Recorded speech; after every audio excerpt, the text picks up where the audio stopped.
The final days of the year felt heavy, each one a stone in her pocket. Elena carried the weight of her brother's betrayal, a raw wound that refused to scar over. It wasn't just about the money he'd taken from their shared business account, the business their father had left them. It was the casual way he'd shattered their trust, leaving her to pick up the pieces of a collapsing dream. Every balance sheet, every creditor's call, was a fresh twist of the knife. The year was ending, but for Elena, the pain felt perpetual, a constant dull ache in her chest. Then, the final blow. It was December 30th, and a message notification lit up her phone. It was from a mutual friend, a picture from a holiday party.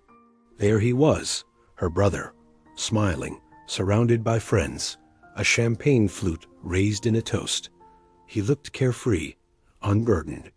The sight was a gut punch, reopening the wound with vicious force. The injustice of it all burned like acid. He was celebrating, while she was staring at foreclosure notices and spending nights staring at the ceiling, her mind a frantic carousel of anger and what-ifs. The resentment had become a poison seeping into every corner of her life. Sleep was a luxury she could no longer afford, her nights filled with anxious tossing and turning. During the day, a bitter film coated her every interaction. Her friends tiptoed around her, their cheerful talk of New Year's resolutions feeling like a personal affront. She'd snapped at her mother during a phone call, the frustration boiling over, creating a chasm between them. A potential investor, intrigued by her new business proposal, had been put off by her tense, guarded energy. The resentment wasn't just a feeling. It was a thief, robbing her of peace, of opportunities, of the very relationships that could have been her lifeline. She was isolated in a prison of her own making, with her brother's betrayal as the jailer. A few days before New Year's Eve, desperate for a moment of quiet, Elena visited her grandmother. Nana Sofia was sitting in her favorite armchair, a cup of chamomile tea steaming beside her, her gaze wise and steady. Elena didn't have to say much. Her grandmother saw the storm in her eyes, the exhaustion etched into her face. After listening patiently to Elena's choked, fragmented story, Nana Sofia took her hand. Her touch was warm, her voice gentle but firm. "My dear," she said, her words cutting through the noise in Elena's head, "forgiveness doesn't justify what he did. It frees you." The phrase landed with startling clarity, a single perfect note in a symphony of chaos. It wasn't a command or a judgment, but a key offered quietly. Elena wrestled with her grandmother's words for days. Forgiveness felt like surrender.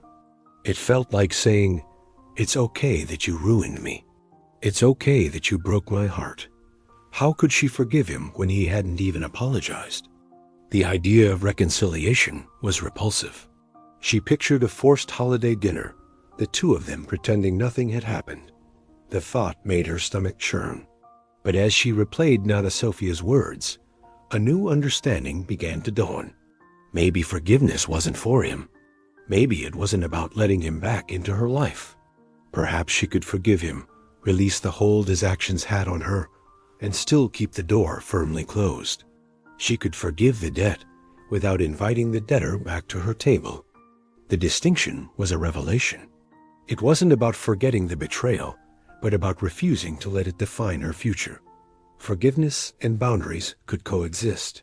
New Year's Eve arrived, cold and clear. The city was alive with anticipation, but Elena felt suspended in time. As the evening deepened, her phone rang. It was her mother. Her voice was strained, laced with a panic that made Elena's own heart hammer against her ribs. "It's your brother," she said, her words tumbling out. "He's in the hospital. A car accident.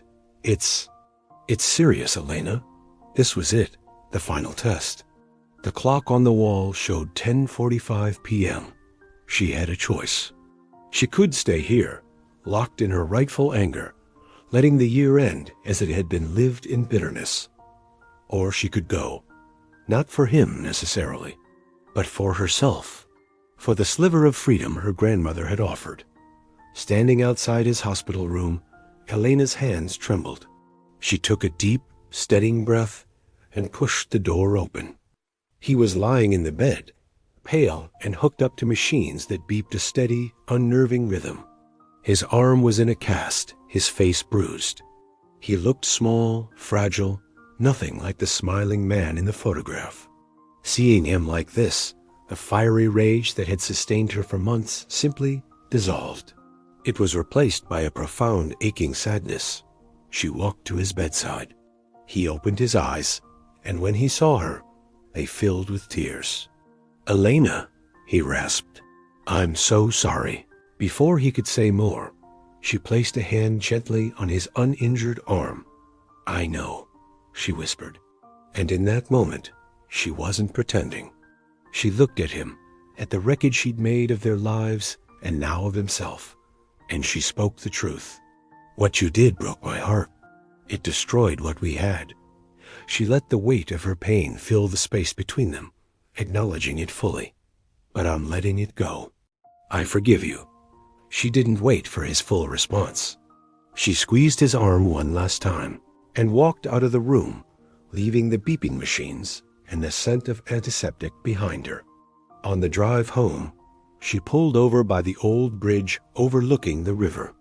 In her glove compartment was a small velvet pouch. Inside was the key to their old office, the one she'd kept as a bitter memento.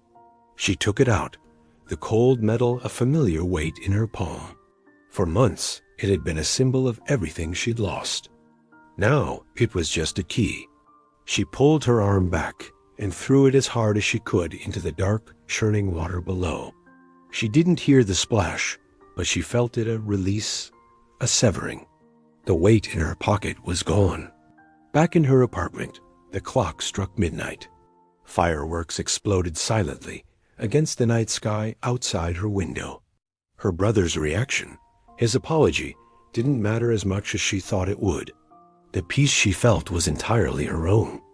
It was a quiet, clean, and spacious feeling, settling into the parts of her soul that had been cramped with anger. The transformation was internal, profound, and absolute. She was free. 2 weeks later, an email appeared in her inbox. It was from the investor who had previously been hesitant. He'd heard about her brother's accident and her subsequent visit to the hospital from a mutual acquaintance. "That showed incredible character," he wrote. "I was on the fence, but your integrity has convinced me. I'm in. Let's build your new business." A door that had been firmly shut had just swung wide open. The blessing wasn't a sudden windfall of cash. It was an opportunity born directly from her act of grace. It was the restoration of her professional path, a reward of direction and favor, directly connected to the peace she had fought so hard to find. By forgiving, she had not only reclaimed her heart, but also cleared the way for her future. Starting the year well wasn't about having a perfect, problem-free life.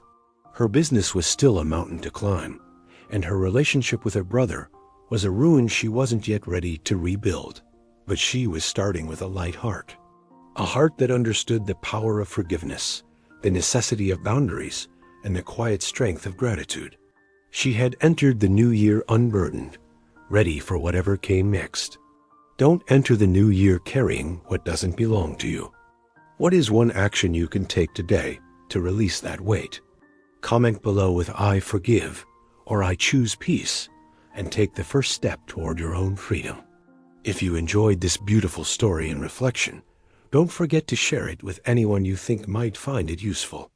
Like the video and subscribe to the channel so you don't miss any new videos and new reflections for your life. See you in the next video. See you soon.